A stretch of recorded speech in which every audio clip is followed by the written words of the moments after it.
Alright, welcome to our 9th episode of TACTALK. This is our second season, episode 9. I'm your host, Alden Morris.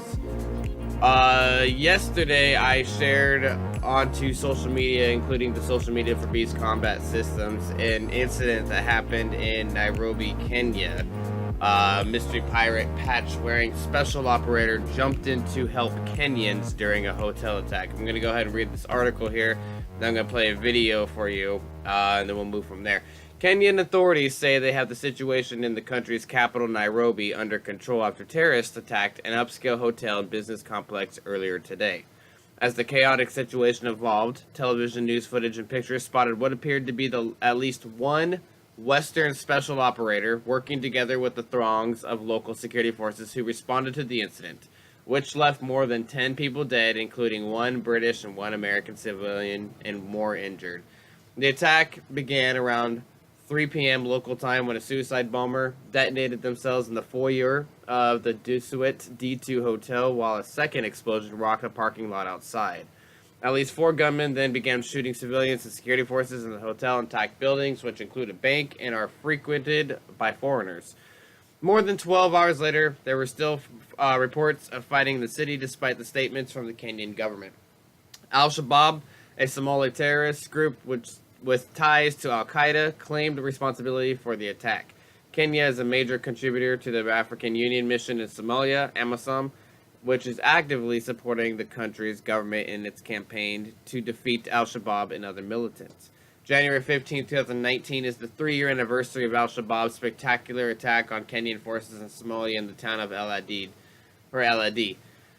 It remains the deadliest attack on AMISOM forces since the mission began in 2007, and Kenya's worst military defeat ever. As such, Kenya's government continues to conceal the full extent of the debacle, which left between 140 and 185 of its own soldiers dead in the camp on its weapons and equipment in terrorist hands. In September 2013, Al-Shabaab fighters launched an earlier complex attack on the Westgate Mall complex, another high-end location in Nairobi, killing more than 70 people and wounding dozens more. The Somali group ultimately claimed responsibility for a string of attacks stretching from 2011 to 2014. When plainclothes Kenyan police and uniformed security force elements responded to the latest attack at the Desuit D2 complex, they found themselves in a firefight with the attackers. In addition, members of the press on the scene spotted an individual in plain clothes wearing a baklava and carrying weapons and other equipment more closely associated with Western Special Operations Forces. This included a camouflage-painted AR-15 to M16 rifle, or M4, or derivative thereof, with a suppressor and other accessories, a drop holster with a Glock pistol, and a Cry Precision adaptive vest system and attached tactical gear. We're going to play this video for you.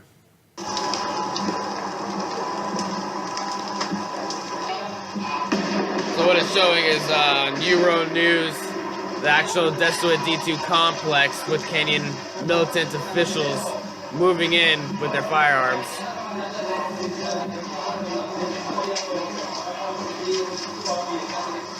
Yeah, they're moving in. Now we got injured people being escorted out.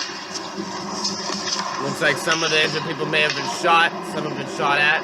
Then we got the Western operator, who's assisting individuals on their way out as well, wearing the baklava and the multicam.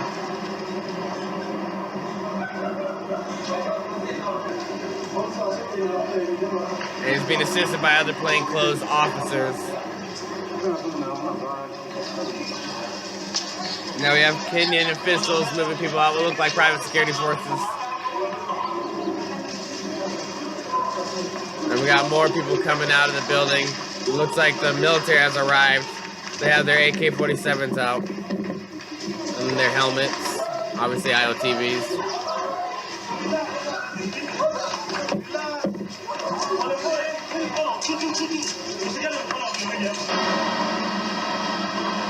And we have more plainclothes officers wearing helmets with pistols out.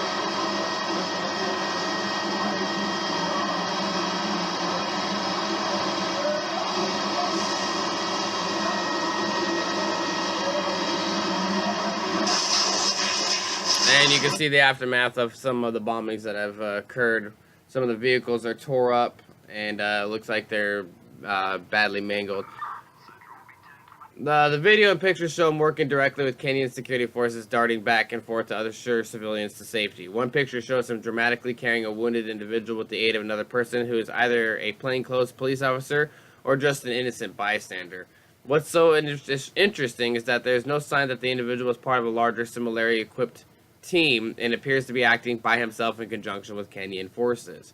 He was not wearing any apparent national or distinctive unit insignia, but the individual did have a very specific patch on the back of his clear emblazoned with a flag motive associated with the infamous pirate Edward Blackbeard Teach and his most famous ship, the Queen Anne's Revenge. The design features a horned skeleton toasting the devil and spearing a heart, with 3 drops of blood falling from it.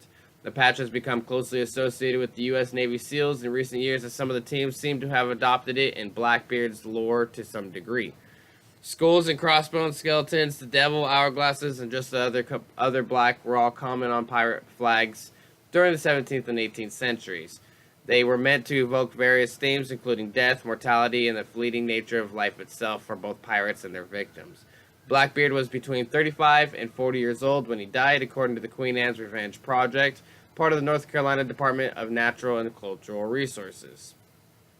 The various symbols also reflected merciless violence and fearlessness in the face of death. Red-colored symbols symbolized blood, had similar connotations, and close-handed grips on spears and other weapons were also meant to signal the pirates to give no quarter to their opponents.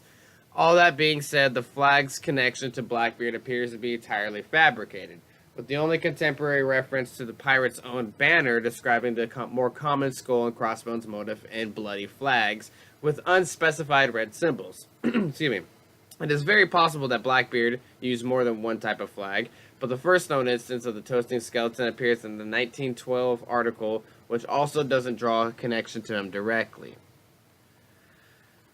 Still, pirate symbology has long been a staple of military units around the globe. You can read a great example of this in the past feature of ours. Navy SEALs in particular have adopted all types of classical and pop culture imagery over the years, including pirate flags and skull symbology. Probably most famous is celebrated sniper Chris Kyle's SEAL unit adopting the insignia of the Marvel anti-hero The Punisher during their tours in Iraq.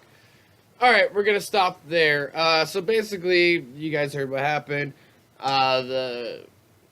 Congratulations to the Kenyan military forces being able to squash and suppress any type of terrorist activity that came from the Desuit D2 hotel. Moving on, though, what has sparked Western interest is the fact that there could be a SAS operator or a Navy SEAL operator, or even, for example, a CIA operator working in the Kenyan police forces. Now, what's funny is there's a lot of articles surfacing, and we'll spit this out before we go to the break. What seems to be surfacing a lot, some of the articles, is that, this young man who happened to be shopping, who works coincidentally for Western police forces or Western military, paramilitary forces, whatnot, just happened to be shopping that day and saw what was going on, ran to his car and got his battle rattle. No, he did not. He was a plainclothes officer, or he's a plainclothes operator, I should say, and running some kind of psyop, with whatever it was. They were either working with the terrorists or they were working against the terrorists prior to the terrorist attack. Either way, shit went down south fast, and he had to jump in. That's why you see him on camera. That's why you see him sprint into action, because whatever he was there involved in went south quick. And it seems to be that there seems to be a history of Kenyan officials covering up their fight with Al-Habib and Al-Qaeda, probably Al-Nusra Front type, terrorist cells. So it's like, obviously they had some kind of bigger picture there going. Now they're going to have to cover this up, spin it off real quick in the press releases and the public media attention, all that good stuff. So we're going to take a quick commercial break. We're going to be right back after our shout out from Beast Combat Systems. And we'll continue listening. Be right back.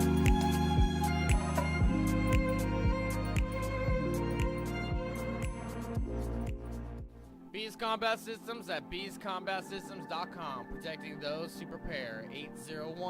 801-987-0893 for custom body armor carriers and tactical gear for military, law enforcement, contractors, corporate security, responsible citizens, and border patrol. Beast Combat Systems at beastcombatsystems.com. 801-987-0893.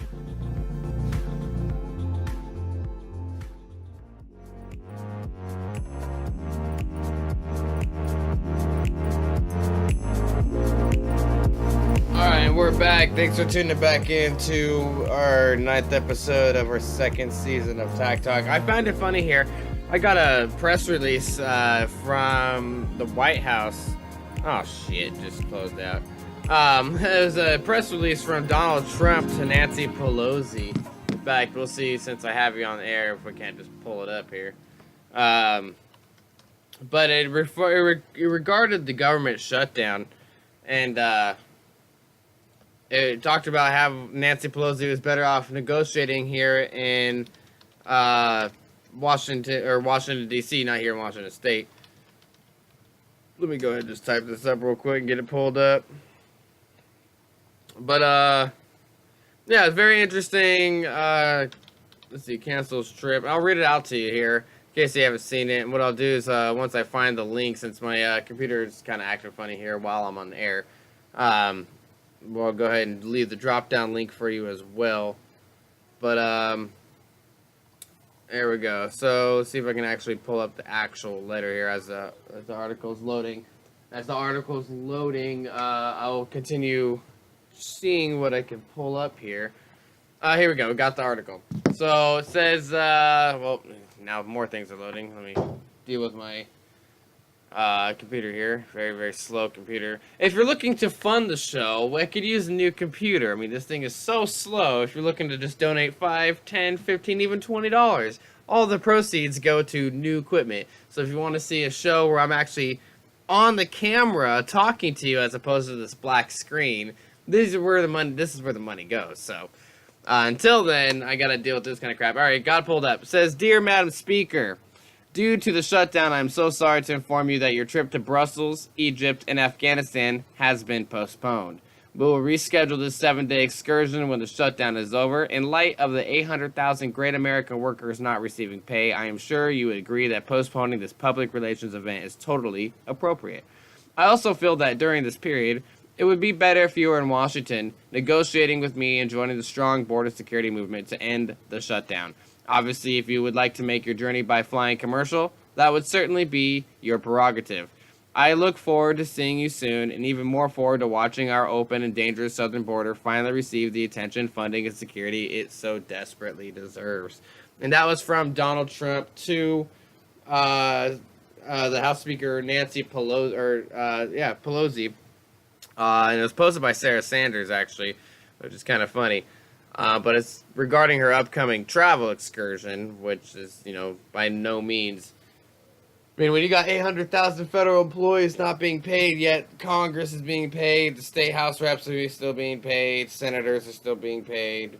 All these people are still being paid except for vital federal, well, I can't even say vital. I do have to agree that I don't believe that the TSA has caught any terrorists and that they're even necessary. I think it's a violation of our constitutional freedoms for being searched when you're boarding private airliners. But that's beyond the point. I could give less of two shits if they're being paid or not. I prefer them not to be paid. But it is nice to see that some people are some... See, like, for example, the TSA not being paid, go find another job. I mean, it's a service that doesn't need to be paid for anyways. If it starts, one thing I'm also very upset about when it comes to this government shutdown is the fact that our national and state parks are shut down.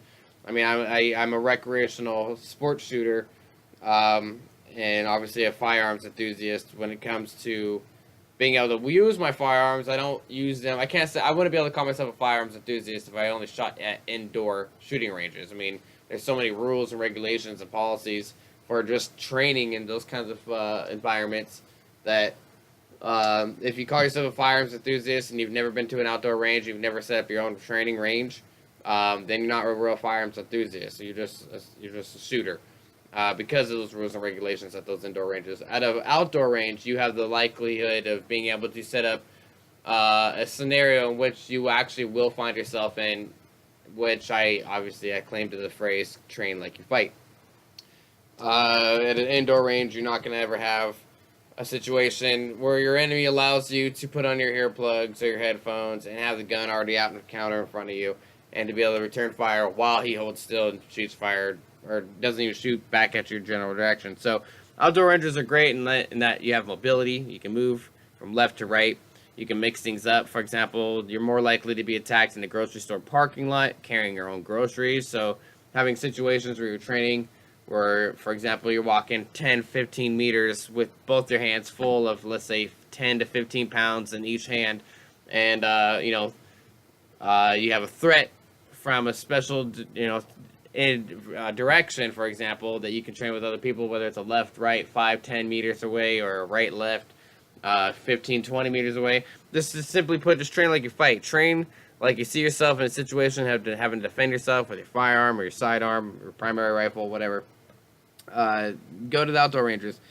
That's what I'm most upset with about this government shutdown, is because I have a lot of content that I need to get uploaded for Beast Combat Systems on both their Facebook and their Instagram and their YouTube channel and all sorts of social media platforms. And I'm not able to do that. I'm not even a government employee. I'm a contractor. And I can't get paid my full intent because of this government shutdown. Even though I've paid for a Parks Pass and Discovery Pass, and there's no refund on that, and yeah, it's just ridiculous. So we're hitting up 6 minutes. Kind of a boring second segment, but you bared with me. Thanks for listening. We're gonna be back on the show. We have our 10th episode, and we're still kinking out these scheduling for the guest speakers to be on the show here on TACTALK. So that's the goal, is to get that schedule error worked out. My schedule seems to be as of opposite of everyone else lately. But that doesn't mean that we're not communicating, that we're not in touch, and that we're all working together to get this to happen. And it doesn't mean that there won't be a third or a fourth or even a fifth season of TACTALK. So we're going to keep it at 20 episodes per season for now. Do wish me luck. I've got court tomorrow morning at 9 a.m. I did find out, though, I'll be going before Judge Kirkendall. I've been before her before as well in this family court situation. She's a hard ass. She's very, very tough. But I showed her my logic and my intelligence last time, so hopefully this time it'll work again. So, going for the full custody. That's all for the show, guys. Thanks for listening. I want to say shout out to the Western operator in Nairobi, Kenya. Yes, a couple days ago. That was pretty badass. And yeah, guys, thanks again for listening to Season 2, Episode 9, TACTALK. I'm your host, Oliver Morris. Have a good day.